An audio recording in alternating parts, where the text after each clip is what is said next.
What up, Laker Nation? Here with your boy Kareem, aka Mr. 100 Likes. How you guys doing? Wow. Let's get to it. Let's get to it, man. The NBA, all the teams in the NBA, and Laker fans, you guys need to be ashamed of yourself. I'm gonna start with all the teams in the NBA, man. You teams in the NBA, I've been around the NBA for many, many years. Many years. The history of the NBA.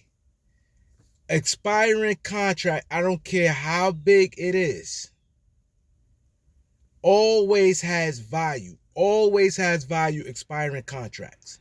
When you expire a contract, it always been value, right? And I remember when Russell Westbrook signed this deal. And I remember it was a 5-year deal. And I remember even him and Chris Paul, they both signed 5-year deals. And I remember like analysts around the league, some people didn't like the deal.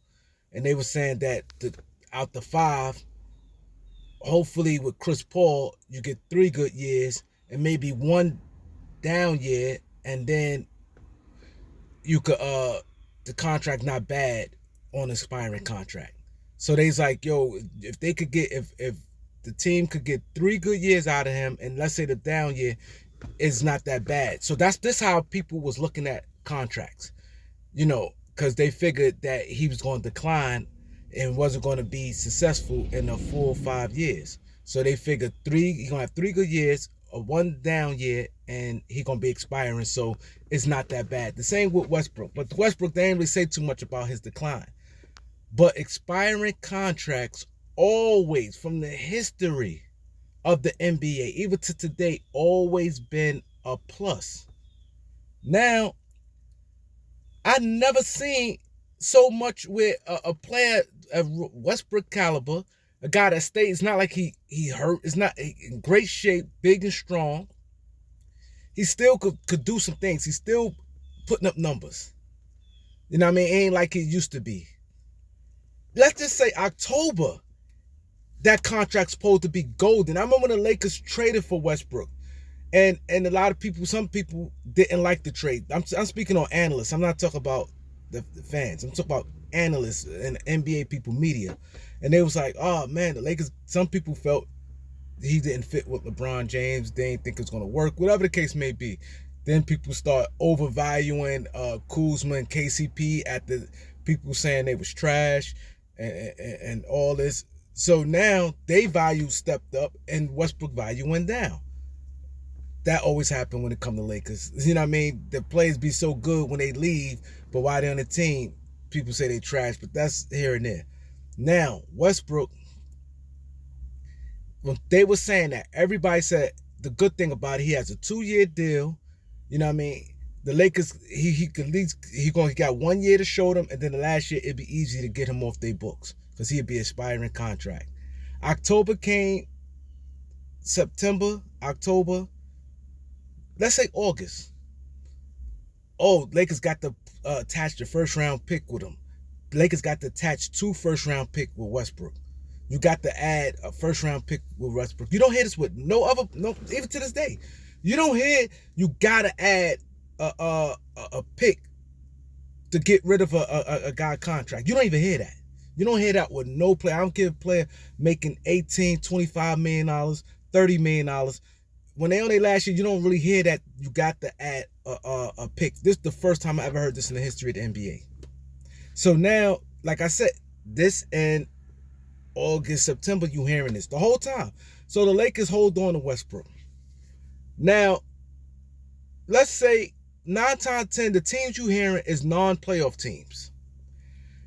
Now we February 8th, right now, February 8th.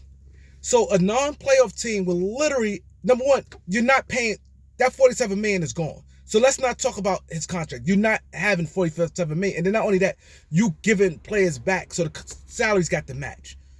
So now a team will literally have him for either 2 months or they could just cut him. It's really no pressure now. These teams that's not making the playoffs, the teams you were hearing, the Charlotte, all the teams, you don't really hear the high-end playoff teams. Even if it is a high playoff team, he's still a guy that can help you. Westbrook is all the names you heard on the whole trade deadline, outside of lately, like maybe Van Fleet and Zach LaVine. Westbrook this year been better than all the players you hearing in these trade talks. Everybody you hear in the trade talk, except for recently with the Zach LaVine and Van Vliet, that you could say that he's not better than as of right now. Of course, he had a better career than him. So how come the Lakers giving up the better player and his contract is going off your books? Most teams love getting rid of dumping salaries. Teams don't. They got dead weight on their books. Some guys they don't even want. And normally, when you the dead weight for anything, you have to attach a pick to get rid of them guys. Like right now, you hearing people like for instance, Tobias Harris. You might have to not Tobias Harris. Duncan Robinson, them guys. You got to attach a first round pick to get rid of them because they got longer deals. Kyle Lowry, you got to add a pick to get rid of them because they contract is longer than a year. They got more years on their deal. So now when it comes to Westbrook, now a team, these non-playoff teams, the teams who ain't really trying to do nothing, the Utahs and stuff like that, you will literally have them for 2 months. 2 months. 2 months. Either you say, hey, we could waive him and he could go on a playoff team and, you know what I mean, do it that way, or if you want him on your team, however you do it. And then let me tell you this. And I want you, this is why I'm saying shame on Laker fans. Now I'm going to shame on Laker fans. You Laker fans bash this man all the time, man. I get some, don't get me wrong. All that giggling and stuff, that just recently happened because I think he went about it immature. I guess he started backhand his name and trade rumors, all that giggling, showing that he don't care. I think he getting back at the media, whatever he doing. That wasn't good. To me, what did it for me, that Boston game, I didn't like that. The magnitude of how the Lakers lost. And also, that's the Boston Celtics. Russell Westbrook grew up in Los Angeles. He's supposed to know that those games there, 2 games out the year, those 2 games, Lakers gonna win. You know what I mean? So that right there burnt me up. But Westbrook last night, he said, hey, it's my last game. He want to win. People praise Anthony Davis. Anthony Davis tucked his tail. I don't know what the hell Anthony Davis was on. People talk about Anthony Davis was on some tap out. No, he wasn't. Tap out have you playing like Superman. When people have that tap out in them, you think that they on steroids. They get tested the next day. Like, what the hell he done had? And they come to find out, yeah, tap out in his system. So don't say that's tap out that Anthony Davis had. No. I don't know what the hell he had. But anyway, Anthony Davis tucked his tail last night. Did nothing. No aggressiveness. Them guys, LeBron ran out of gas. He really wanted to get that record, and he basically did it in 3 quarters. So 36 points in 3 quarters. He was out of gas. Westbrook kept us in the game, played hard, almost brought us back to win. He had 27 points. This man busted his ass. He stayed healthy, go hard. He played and had 27 points. Busted his ass, played, and we don't get no credit for this man. No credit for this man. You know what I'm saying? So it's crazy, man. It's crazy. So fans go down on him. Yes, that's his last game of the season, but he could have just dogged it, be like, oh, I don't got to play, and didn't care. This man literally cared, man. He literally cared.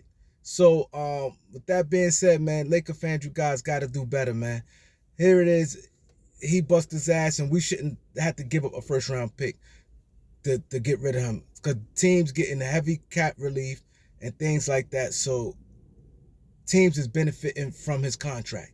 It's not like they doing us a favor. We doing them a favor. They getting rid of some of their trash. Why we got, for instance, a guy like Mike Conley. Like, come on, Mike Conley playing one leg. He's not the same. Come on, man. Why we have to add on that?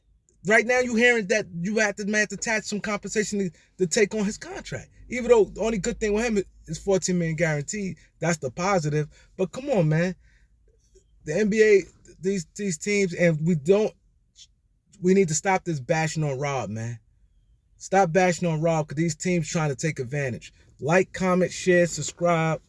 Peace.